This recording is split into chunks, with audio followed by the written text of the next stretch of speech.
Unaware his wife had just inherited her father's fortune, husband and his family mocked her at the funeral. What happened when the will was read shocked them. He didn't just mock her, he humiliated her at her lowest moment, right beside her father's coffin, in front of every guest, while his mother whispered poison into his ear, and the woman he secretly spent nights with stood behind him, smiling. A few days after losing the only person who ever truly protected her, Emily Carter walked into the funeral hall, her grief still raw, her father's final warning still echoing in her heart. Do not trust them, Emily. She hadn't understood what he meant then, but she was about to. Adam stood with his family in a tight circle, their laughter barely disguised. They looked at her with the same cold eyes they'd used for years, eyes that judged, eyes that wanted control, eyes that believed she was nothing now that her father was gone. She looks pathetic, his sister whispered. Her father probably left her nothing, his mother added. Emily heard every word, but she said nothing. And then came Sabrina, the woman Adam claimed was just a friend. She slid her hand down his arm and whispered a sentence that made Emily's knees weaken. After today, you need to make a decision. Adam didn't pull away. He didn't defend his wife. He didn't comfort her. Instead, he marched toward her, grabbed her hand too tightly, and hissed under his breath, "Don't embarrass me today." What he didn't know, what none of them knew, was that Emily's father had already made a decision of his own. A decision sealed in documents her husband didn't even know existed. A decision that would expose their greed, their lies, and their betrayal in a single moment so shocking it would leave Adam and his entire family frozen in place. Dear viewer, thank you for being here. If you're watching without subscribing, it's like letting Emily stand alone in that funeral hall again. When you subscribe, you stand with every quiet soul who has ever been mocked, underestimated, or betrayed at their weakest moment. Click that button and tell me where you're watching from. The sound of strained breathing snapped through the room like a warning. Emily Carter, 32 years old, rushed forward before the panic could fully rise inside her chest. Her father's chest had caught in one uneven lift, and for a second she feared it would be the last. She placed a trembling hand over his, whispering soft comfort until his breathing steadied again. Only then did she allow herself to exhale. The dim lamplight painted the room in a warm glow, but the warmth felt borrowed, held together by habit, not hope. Emily adjusted the pillow beneath her father's head with a practiced gentleness. She had done this every night for months, ever since his health collapsed. A portable monitor hummed quietly by the bed, its weak green lights blinking. His wrist still carried a faded hospital band, a small sign of how long she had been fighting for his comfort at home instead of keeping him in a ward.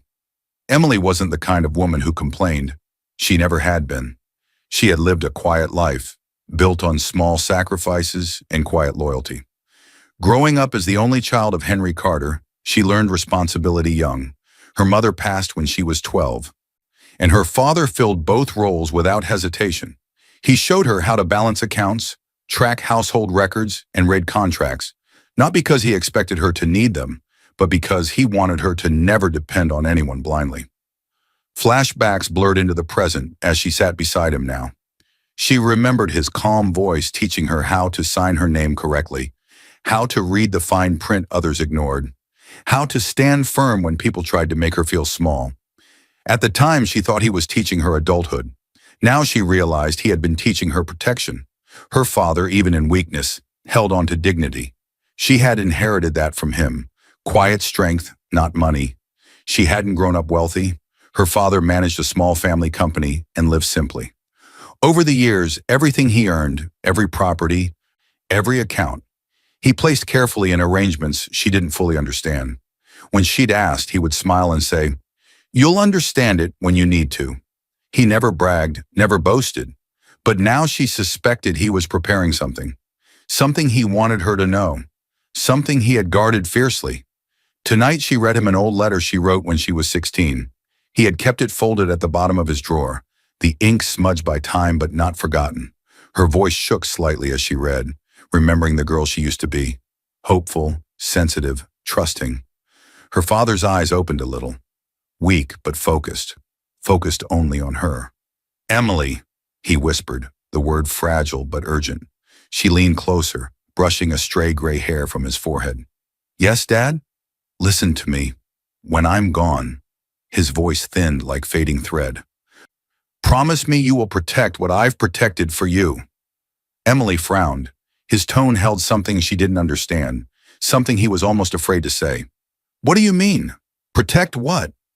Henry Carter's eyes shifted toward the doorway. Just for a moment, as if someone might be listening from the hallway outside his bedroom. As if this house, which had always felt safe, now had corners she should be wary of. Before he could answer, her phone buzzed on the nightstand. The vibration cut through the silence like a rude knock. Emily reached for it hesitantly. A message from Adam, her husband, 35 years old, charismatic to outsiders, curt behind closed doors. "Be home early. My mother wants to talk to you. Again." The words tightened her chest. For months, Emily had been splitting her time between this house and the one she shared with Adam. But most nights she stayed here. Conversations with Adam's mother felt like walking through a field of hidden traps. She always found a way to remind Emily she wasn't good enough for their family, not elegant enough, not polished enough, not wealthy enough. Emily typed nothing back. She stared at the screen until it dimmed, her expression sinking into something unreadable. Her father watched her with tired knowing. He had seen the strain long before she admitted it to herself. "Emily," he whispered again, voice hoarse. She turned back quickly, gripping his hand.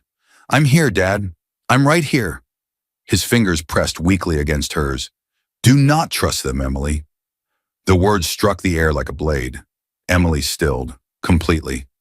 "Dad," she breathed, unsure if he meant Adam's family, or someone else entirely. But his eyes had already closed, drained from the effort. The room felt heavier now, as though the shadows themselves had leaned closer. Emily held his hand tighter, her heart beating with a new, uneasy rhythm she didn't yet understand. Outside the bedroom, her phone buzzed again, longer this time, almost as if warning her that Adam's world would soon collide with hers in a way she wasn't ready for. And somewhere toward the back of the house, she thought she heard a soft thud, like a side door closing, a faint sound out of place at this late hour. For a second she froze, listening. But the noise faded, and the monitor's weak beeps filled the silence again. She told herself it was just the wind. She didn't yet know it was the first sign that someone else had taken an interest in what her father had protected for her. The laughter hit Emily like a slap the moment she unlocked the front door of the house she shared with Adam. Loud, carefree, out of place. She froze in the doorway, the sound dragging her out of the heavy thoughts she carried from her father's bedside. It was late, later than she'd promised Adam. She had stayed longer with her father after his breathing scare, making sure he was settled before she left. Her clothes still carried the faint scent of his room, antiseptic and old aftershave. Adam was on the couch, leaning back as if his entire world had no weight. He was 35 years old, tall, neatly dressed, and always polished when other people watched. His smile was wide, brighter than anything he had shown her in weeks. Across from him sat a woman Emily immediately recognized. Sabrina Moore, 29, introduced months ago as his friend from work. She was stylish, confident, with a voice that slid across the room like silk, and far too comfortable inside Emily's home. Sabrina laughed again, her hand lightly touching Adam's knee before she noticed Emily in the doorway. "Oh, Emily!" Sabrina jumped up, walking toward her with open arms. "It's been so long." Her hug lasted a moment too long, her perfume strong enough to cloud the air, a sharp floral scent that dragged up a memory Emily had pushed away. A flash. Months earlier, Adam coming home late, his shirt carrying that same perfume. Emily had asked casually if he had visited a store. He'd answered too quickly. "Probably someone at work hugged me." She told herself she was imagining things. She didn't want to be the jealous wife. She trusted too easily. Now, the scent felt like proof she didn't want. Emily gently pulled away. "I didn't know we had company." Adam shrugged without looking at her. "You came home late. We didn't think you'd mind." Sabrina smiled, taking a seat again, this time closer to him than before. Before Emily could respond, another voice drifted from the dining area. "Late again?" Adam's mother, Margaret, stepped forward. 60 years old, sharp eyes, always judging. She crossed her arms as if Emily had committed an offense. "You should be here supporting your husband, not running around all evening." Emily kept her voice calm. "I was helping my father. He had a difficult night. His breathing almost stopped." Margaret rolled her eyes so hard it was almost theatrical. "Yes, yes, we know. Everything is always about your father." Emily swallowed the sting. She didn't want to fight. Not here, not now. She was too tired to explain hospice visits to people who didn't care. She set her bag on the table. "I'm going upstairs to change." But as she started up the stairs, she heard Sabrina giggle softly. "This house is cozy, but it could be so much nicer with a woman's touch." Adam laughed. "That's what I keep saying." Emily's hand tightened on the railing. She forced herself to keep climbing, refusing to look back. Her chest tightened with something she couldn't name. Fear, anger, confusion, maybe all three tangled together. Inside the bedroom, she sat on the edge of the bed and let herself breathe. Deep, shaky breaths. She had met Sabrina before. It was never a long meeting, always brief, always with Sabrina acting a little too warm with Adam, a little too casual with Emily. As if Emily was a guest in her own marriage. Was she imagining things again? No. Something was wrong. Deeply wrong. She lay back on the bed, staring at the ceiling. Her father's fading voice echoed in her mind. "Do not trust them, Emily." Her phone buzzed. A text from Adam. "You could at least try to be polite." That was all he had to say after leaving her alone for hours, after letting his mother scold her, after laughing with another woman while her father lay struggling to breathe. She put the phone down without replying. Minutes passed before she heard footsteps heading upstairs. 2 sets, not one. Light, feminine ones alongside heavier ones. Emily sat up, listening. Whispers. First Adam's voice. Low, annoyed. "Just give it time. She won't cause trouble." Then Sabrina's voice. Softer, confident. "But you said you'd talk to her soon." "I'm getting tired of waiting." Emily's heartbeat thudded against her ribs. Footsteps moved past her door and toward the guest room. A door clicked softly. Then Sabrina's voice again, barely above a whisper, but clear through the thin walls. "She won't be in the picture much longer." Emily's breath caught in her throat. The hallway fell silent. She didn't move. She didn't blink. She didn't even breathe for a full second. Her father's warning echoed again. "Do not trust them." Time crawled. At some point later, when the whispers had faded and the house had sunk into a fake, heavy quiet, Emily heard the front door creak open downstairs, then close gently. Soft footsteps left across the porch, followed by the faint sound of a car engine starting and pulling away. It sounded like someone leaving without wanting to be seen. A hint, quiet but sharp, that something about tomorrow would change everything. Emily stared at the ceiling through the darkness, torn between going back to her father's side immediately and collapsing from exhaustion. She didn't know it yet, but by morning, both worlds, her father's and Adam's, would collide in a way she could never undo. The phone ringing yanked Emily out of a shallow, restless sleep. Her heart jumped before she even checked the screen. It was the nurse who helped with her father at night. "Emily, I'm sorry to wake you," the woman said gently. "His breathing is getting worse. I think you should come now." That was all it took.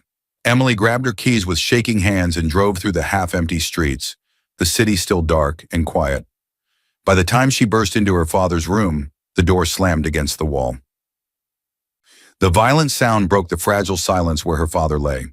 His chest jolted, his breathing catching in a painful gasp. Emily rushed to his bedside, grabbing his hand with both of hers. "Dad, I'm here, she whispered urgently, fighting panic. His eyelids fluttered, struggling to open. Henry Carter, 67 years old, once strong and sharp-minded, now looked as fragile as the thin sheets covering him. The medical monitor beside him beeped irregularly, each sound a reminder that time was slipping faster than she could hold on to. Emily lowered her face close to his so he could see her clearly. "I'm not leaving you tonight," she said, voice cracking. The intensity in the room slowly softened into something quieter, something heavier. Emily sat down, adjusting his blanket, brushing sweat from his forehead. She knew every movement now, every sign of discomfort, every shift of breath. Caring for him had become her whole world these past months. Anytime she tried to spend longer at Adam's house, guilt dragged her back here. A tear rolled down her cheek. She wiped it away quickly. She didn't want him to see her break. He blinked slowly, his eyes holding a silent apology. Apology for leaving her too soon. Emily. His voice was thin, almost lost. I'm right here, Dad, she whispered. His breathing steadied slightly, enough for him to study her face, enough for a flicker of memory to spark in both of them. Without warning, the room began to fill with echoing flashes, their shared past rising like soft waves. Emily, at 5, sitting on Henry's lap, learning how to write her name, his warm hand guiding her smaller one. That's it, slow and steady. Your name means something. Never sign it carelessly. Emily at 12 after her mother passed, Henry sitting beside her with 2 cups of warm milk. You are stronger than you realize, he whispered into her hair. Emily at 20, learning how to read financial forms, Henry pointing at each line. People will try to confuse you, Emily. Always know what belongs to you. Henry sealing a thick letter, writing carefully on the front. For Emily only. He locked it inside a folder she didn't know existed, then slid that folder into a locked briefcase he kept in his study. The present blurred with the warmth of each memory. Emily's grip on his hand tightened. Dad, why did you teach me all that? She whispered, as if finally asking a question she had never dared to before. Henry exhaled shakily. His eyes moved toward the dresser as if remembering something hidden, something important. Then he looked back at her with a seriousness she hadn't seen in years. Emily, he said softly, Adam's family wants what's ours. Her stomach tightened. He lifted a trembling hand, brushing her arm as if trying to pass strength into her. I've kept everything in your name, every property, every account, because I knew one day you would need protection. Emily shook her head gently, trying to calm him. Dad, you should rest. You don't have to think about that now. But his expression sharpened despite the pain. No, listen. His voice grew urgent. Your husband, his mother, they are not what they pretend to be. I saw their intentions long before you noticed the signs.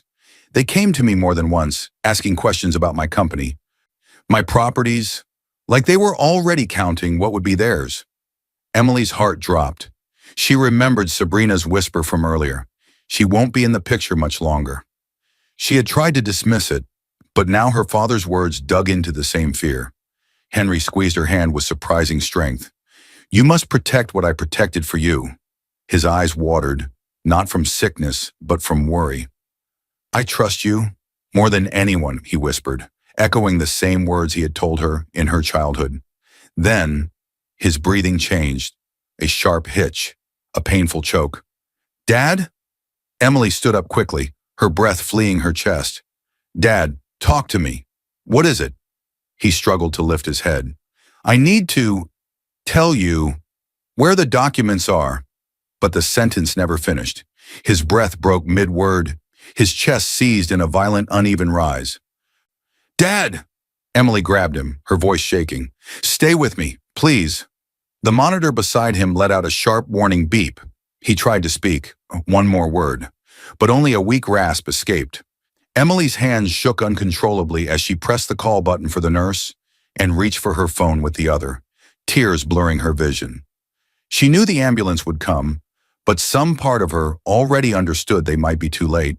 And then, his eyes widened. Not in fear, but in warning. He looked past her, toward the bedroom doorway. Emily turned sharply. But the hallway was empty, or had someone just slipped out of sight?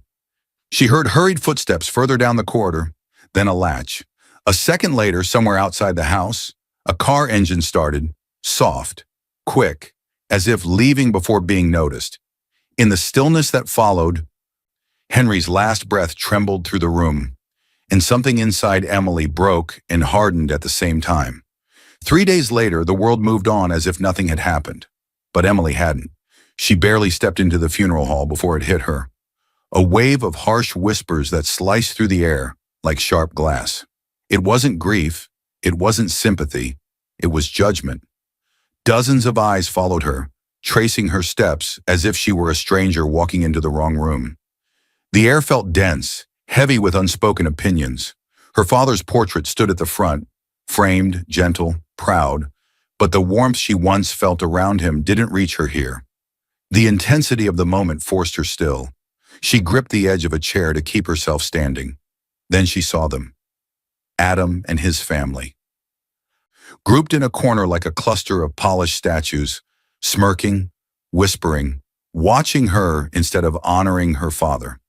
Adam, 35 years old, looked freshly pressed in his black suit, like he was attending an important business event. His mother, Margaret, sat beside him with her usual cold expression. Adam's younger sister, Chloe, was there too, chewing gum with little respect. And leaning slightly behind Adam, as if she had every right to stand there, was Sabrina, the woman who was supposedly just a friend from work. Emily's stomach twisted. The whispers weren't truly quiet. They were the kind of low voices people used when they wanted to be heard, but still pretend they were being discreet. "She looks pathetic," Chloe said, loud enough for two nearby guests to glance over. Margaret added, "Her father probably left her nothing anyway." That man never had real money. Adam didn't stop them. He didn't defend her. Instead, he smirked, like he enjoyed the show, like he had already decided how this day would end. Emily tried to breathe. She tried to focus on her father's photo, his gentle smile, the one that always told her she wasn't alone. But the voices kept pulling her back into the storm. "Adam deserves someone who isn't a burden," Margaret said, lifting her chin. "Someone like—" Her eyes flicked to Sabrina. She leaned in toward Adam's ear and murmured, "You could do so much better than her." Her voice, low and poisonous, meant only for him. Emily's chest tightened painfully. She looked at Adam. He didn't even look ashamed. He seemed entertained. Sabrina stepped closer to him, touching his arm as if the entire room wasn't watching. Her fingertips slid down his sleeve in a slow movement, too familiar to be innocent. She leaned in toward his ear. "After the funeral," she whispered, "you need to make a decision." Emily's heart throbbed painfully in her chest. It wasn't just the touch. It wasn't just the whisper. It was the perfume. That same sharply sweet scent she found on Adam's jacket months ago. That same smile she noticed when he came home late. That same voice she heard barely contained in the hallway 2 nights before her father died. Everything clicked. All the moments she brushed off, all the doubts she pushed down, they collided into a truth she could no longer hide from. Her knees weakened, the world around her blurred. She steadied herself on the side of a wooden pew as memories hit her like quiet lightning. Adam coming home late. Sabrina brushing lint off his shirt with gentle hands. Adam laughing in the living room with her, while Emily stood at the doorway, invisible. Sabrina's whisper upstairs. She won't be in the picture much longer. Her father's last warning. Adam's family wants what's ours. Emily swallowed hard, forcing the tears back. She would not fall apart here. Not in front of them. Not in front of people waiting for her to crumble. She walked to the front where her father's portrait stood. She touched the frame lightly, whispering inside her heart, "I'm sorry you have to see me like this." For a brief moment, the room quieted. A soft memory settled over her. The nights she sat with her father, reading, talking, listening. His voice echoed gently in her mind. "Strength isn't loud, Emily. It's steady." She exhaled slowly. Then footsteps approached behind her, heavy, impatient ones. Adam grabbed her hand, not gently, not lovingly. His grip was rough, as if he owned her skin, her choices, her grief. He leaned close, his voice low and sharp. "Don't embarrass me today." His words crashed into her like a cold wave. Embarrass him? This was her father's funeral. The man who raised her alone. The man who protected her his whole life. And Adam wanted her to behave? Emily pulled her hand slightly, trying to free herself, but Adam tightened his grip until her fingers ached. Her father's warning whispered through her memory like a ghost. "Do not trust them, Emily." She tried again to pull away, but Adam's fingers only pressed harder. His mother glanced over with thinly veiled annoyance. Sabrina watched with quiet satisfaction, like a spectator who already knew how the scene should end. And then, a sudden hush fell over the room. Someone new had entered the hall. Emily turned slightly, her breath catching when she recognized the dark suit and the solemn expression. Her father's lawyer.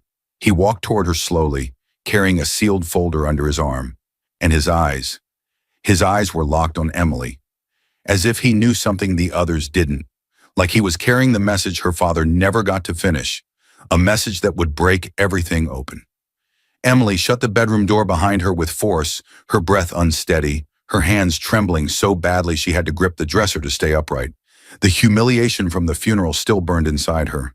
Adam's cruel grip, Sabrina's whisper, Margaret's smirk, all stacked on top of her grief like weights crushing her chest.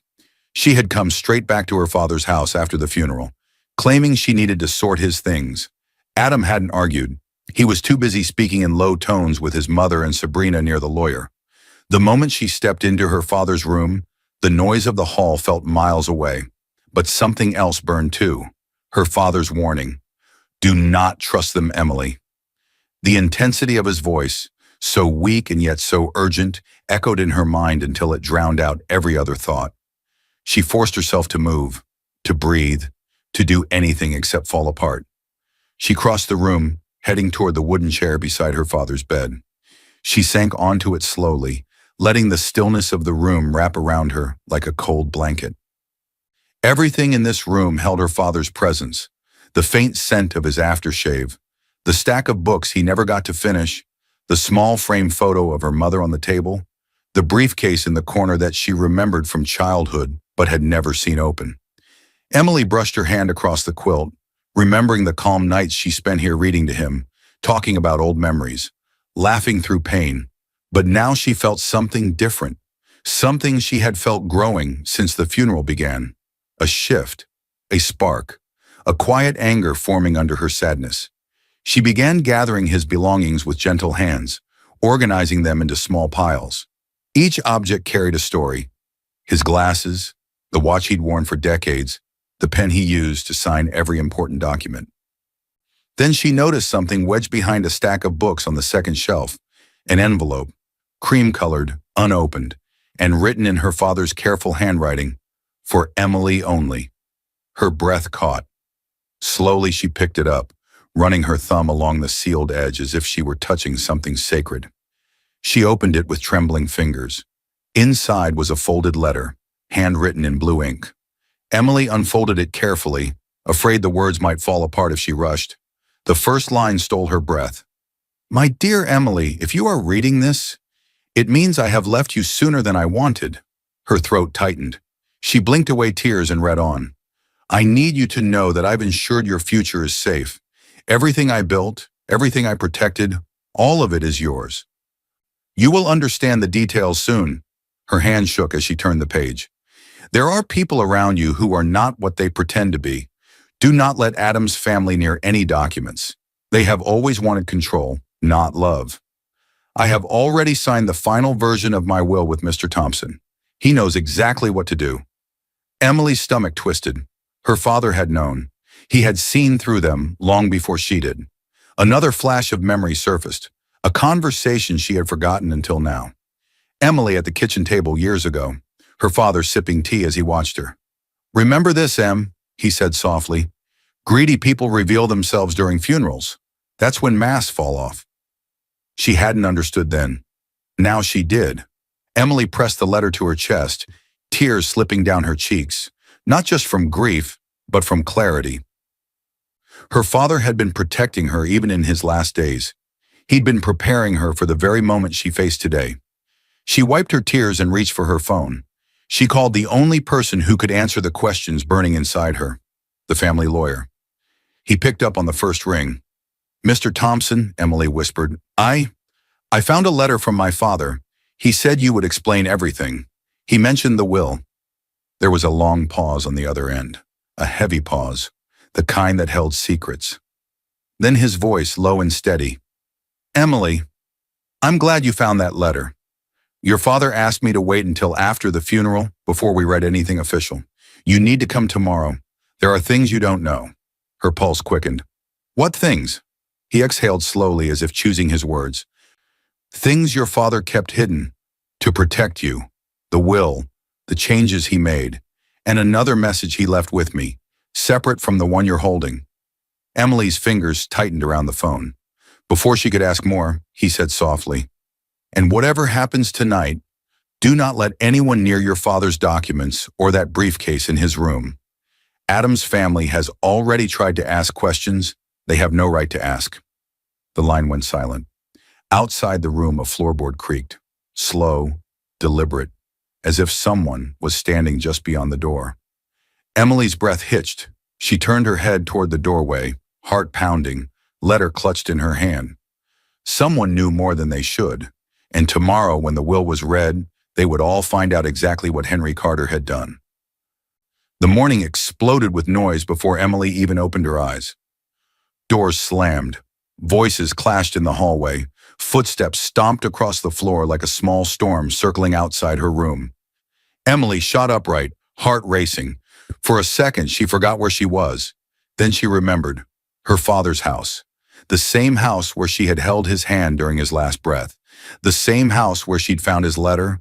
The same house where she'd stayed the night after the funeral, ignoring Adam's calls. "Emily!" Adam's voice thundered through the door. "Get dressed. We're leaving in an hour."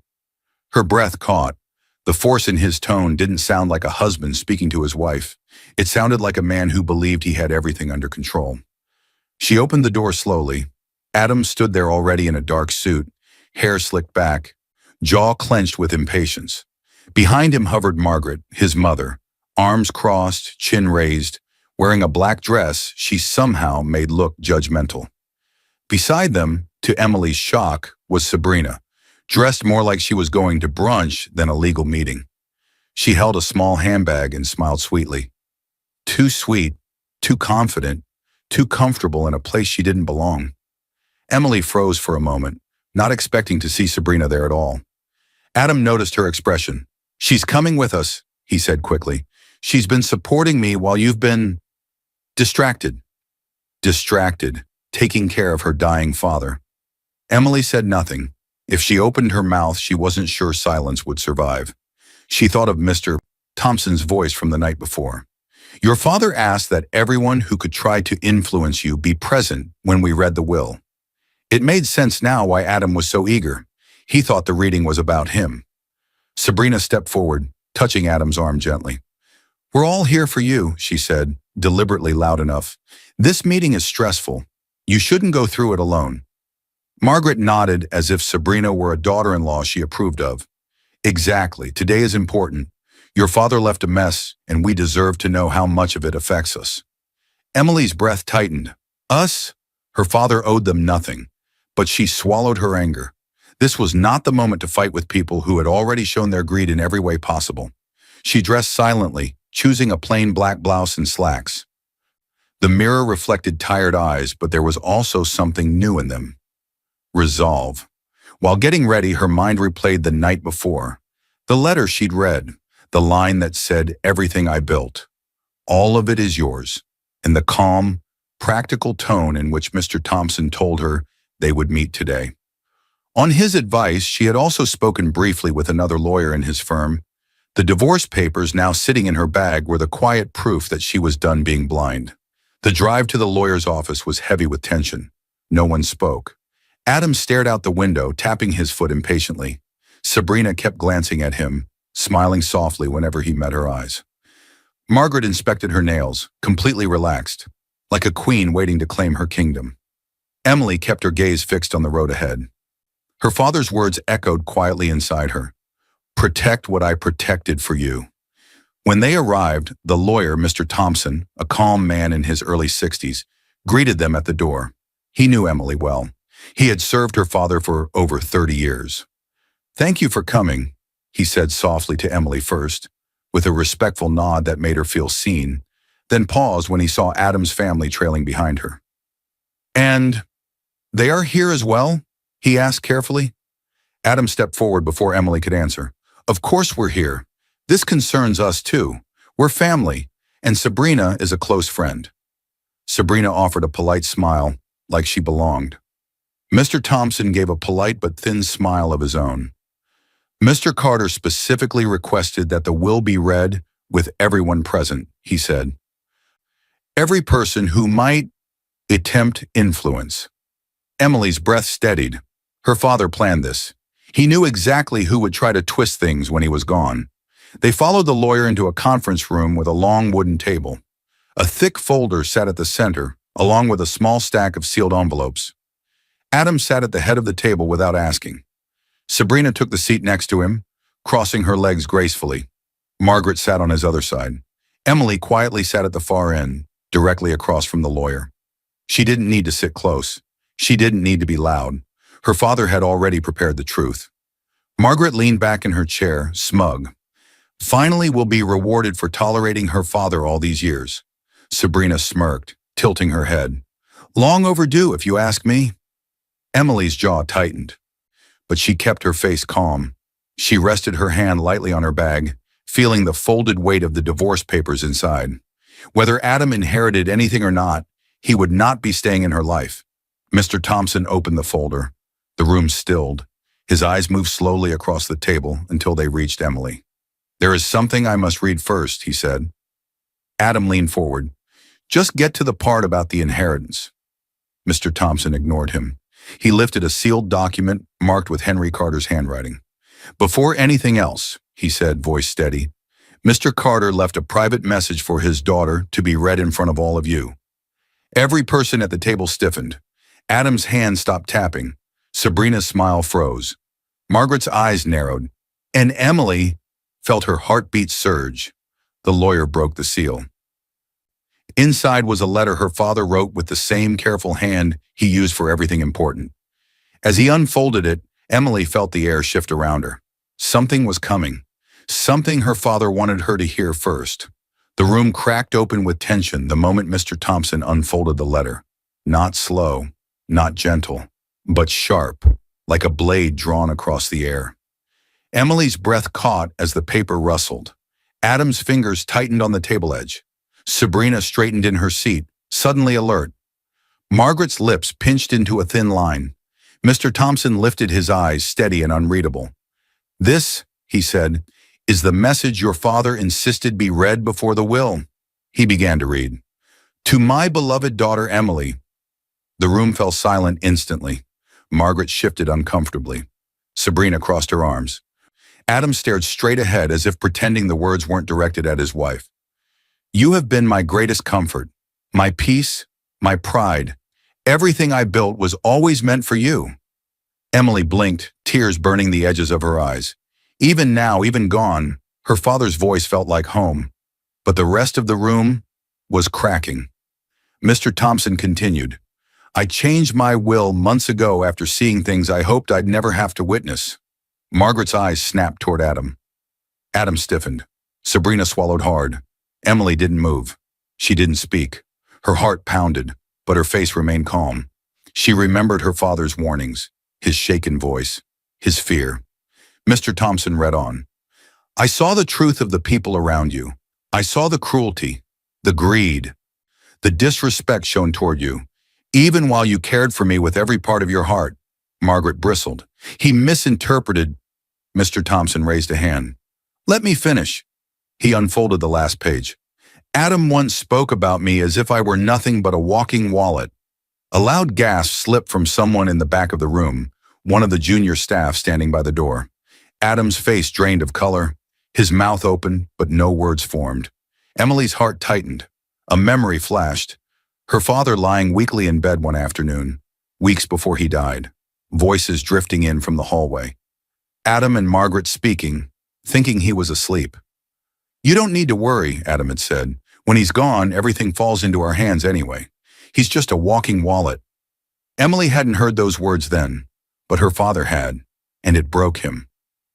Back in the present, the lawyer continued. After hearing that, I made my final decision. A long pause filled the room, thick, suffocating. Then with calm finality, Mr. Thompson read the last line. Therefore, I leave my entire estate, every account, property, and company share that remains under my ownership, to my daughter, Emily Carter, and to her alone. The room fell into stunned silence. Emily didn't move. She sat perfectly still, breath trembling, hands clasped in her lap. Adam lurched to his feet. This must be a mistake. Mr. Thompson didn't flinch. There is no mistake. Mr. Carter transferred most assets into Emily's name long before his passing and confirmed all remaining rights in this final will. I updated the documents myself. Adam had never bothered to read the documents Henry sent or ask real questions. Until this moment, he had no idea his wife already legally owned almost everything he'd been counting on.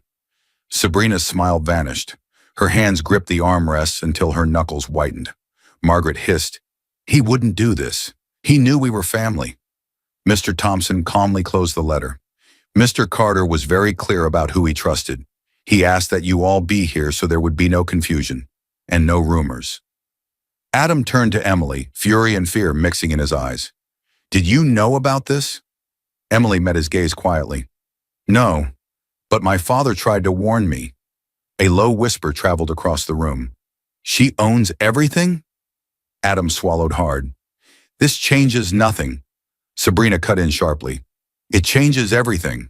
Her voice shook now. Adam shot her a glare, but she didn't stop. Her expression twisted, fear turning into anger.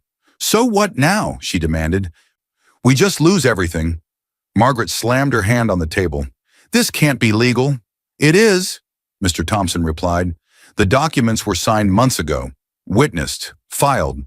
Your son had plenty of time to ask questions he chose not to ask." Adam's breath turned quick and shallow. For the first time, he looked truly afraid.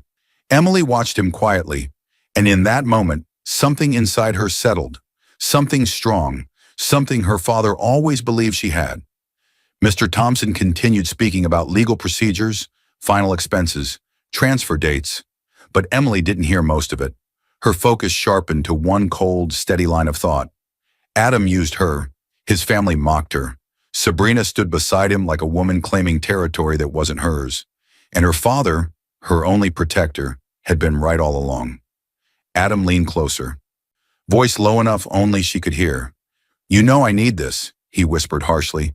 "Don't ruin my life." Emily didn't answer. Instead, she reached into her bag, her movements calm and deliberate. She pulled out a white envelope, thin, crisp, marked with her attorney's letterhead. The papers had been drafted overnight, using everything she'd finally allowed herself to admit. Then she slid it across the table toward Adam. His hand hovered above it, confused. "What is this?" he asked. Emily looked at him with quiet strength. "Read it." He opened it. His eyes widened. Divorce papers. Silence crashed over the room like a tidal wave. Sabrina's jaw dropped open. Margaret gasped sharply. Adam's fingers trembled. Emily stood slowly, and before leaving the room, she said softly, "I won't be used anymore." The room froze. But as she stepped into the hallway, she heard something. A quiet voice behind her. Mr. Thompson. Calm, certain. "Emily," he called gently, "there's still one more document your father left for you. We'll discuss it when you're ready." Something shifted in the air. A hint of an even bigger truth waiting just ahead. Emily barely made it 3 steps down the hallway before she heard the thunder of footsteps racing after her. "Emily, wait!" Adam's voice cracked with panic, something she hadn't heard from him in years. He grabbed her wrist, breathless, desperate, completely stripped of the confidence he showed minutes ago. But Emily didn't flinch. She turned slowly, her eyes calm, steady, almost cold. "We can fix this," Adam said, his voice shaking. "You don't have to do this. We can figure things out." I just need time." Emily looked at him with a softness that wasn't affection. It was pity. "Fix what, Adam?" she asked quietly. "Who were you planning to fix things with last night? Me or Sabrina?" His jaw dropped. His face drained of color, caught. For a moment, silence stretched between them, heavy, undeniable. Adam stuttered, I don't know what you think you heard." Emily stepped closer until her eyes were inches from his. Her voice was a whisper, but every word cut clean. "I heard enough." His grip loosened. Panic flickered across his face, raw and real, like a man watching the life he built crumble beneath him. Before he could speak again, a sharp ringtone echoed down the hallway. Sabrina. She appeared from the conference room doorway, phone already in her hand. Her expression was irritated, not devastated. She answered without glancing at Adam. Her voice softened instantly. Oh, it's you. Hi. Emily watched Adam's face twist. Sabrina turned away slightly, lowering her voice. But not enough. Yes, I told you I'm leaving that situation behind. No, he won't have anything soon. It's fine. Yes, I'm ready when you are. Adam's breath hitched. Sabrina hung up and turned toward them, straightening her blouse and forcing a smile that didn't reach her eyes. Well, she said, I guess this is the perfect time to talk. Emily stayed still, but Adam stepped forward. Sabrina, what was that? She sighed dramatically. Honestly, I can't keep pretending. You said we'd have access to money once your father-in-law passed. You said we'd be comfortable. Her eyes flicked toward Emily. But now? She shrugged. You don't have anything. I have an offer from someone who actually can take care of me. Adam stared at her, stunned. You're leaving? He choked. Sabrina lifted her purse from the nearby table. Adam, be serious.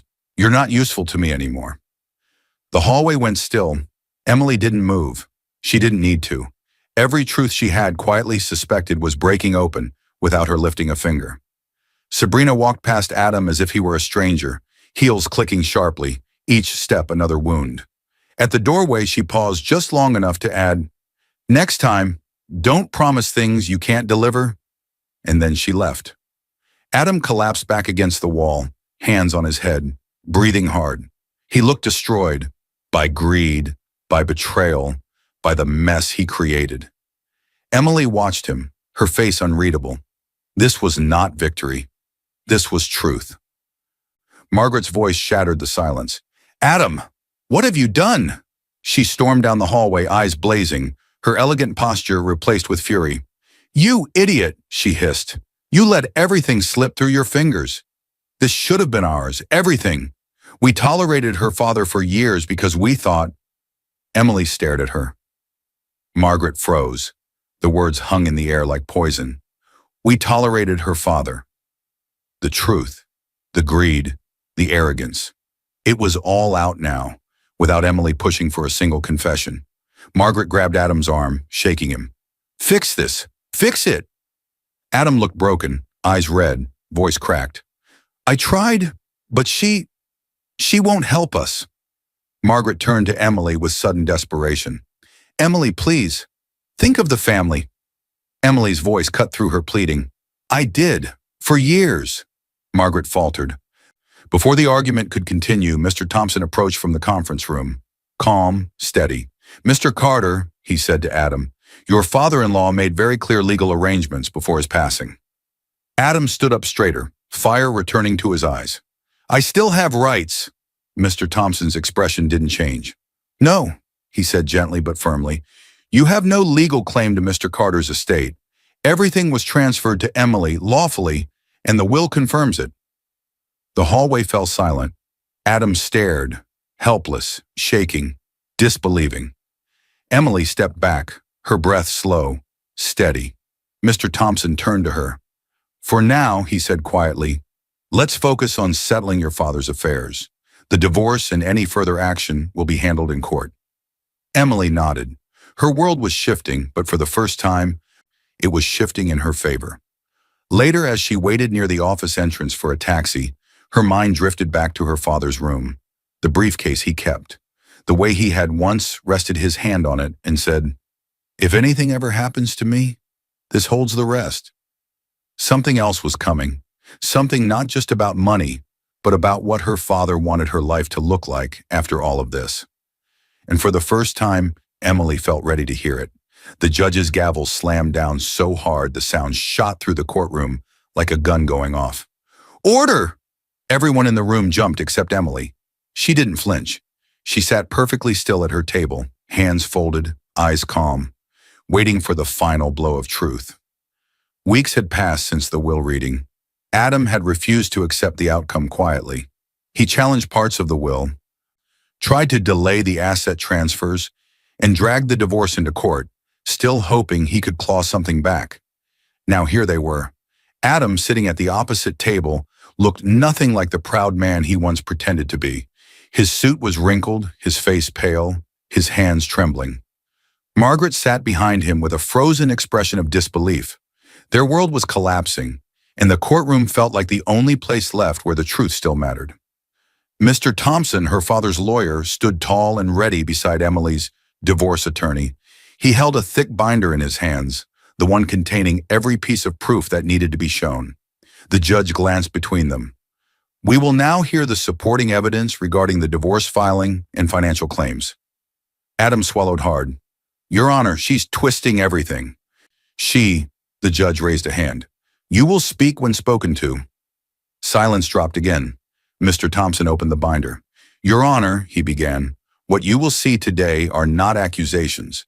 They are facts documented carefully by Mr. Henry Carter himself, along with the evidence gathered in the past months."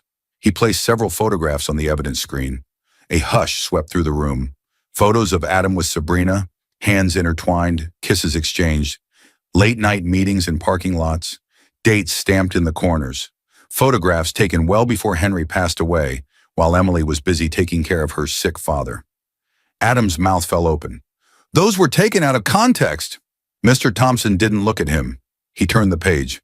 Next came printed messages, text exchanges between Adam and Sabrina, plans, confessions. Jokes about Emily being too naive to suspect anything. Wishes for Henry to hurry up and go so the money situation would finally improve. The courtroom gasped. Adam buried his face in his hands. Emily sat still, each revelation painfully familiar and yet strangely distant, like she was watching the life she once lived unravel from the outside. Mr. Thompson continued. "This letter," he said, lifting a single sheet, "was written by Mr. Carter weeks before his passing." He read aloud. "I am deeply concerned for my daughter's safety and future. Her husband has shown disregard for her well-being and speaks of me as if I were nothing more than a wallet. I fear what he will try to take from her when I am gone." Whispers spread through the room. Margaret glared at Adam, fury rising in her eyes. The judge leaned forward. "Is the testimony hand-signed and verified?" "Yes, Your Honor."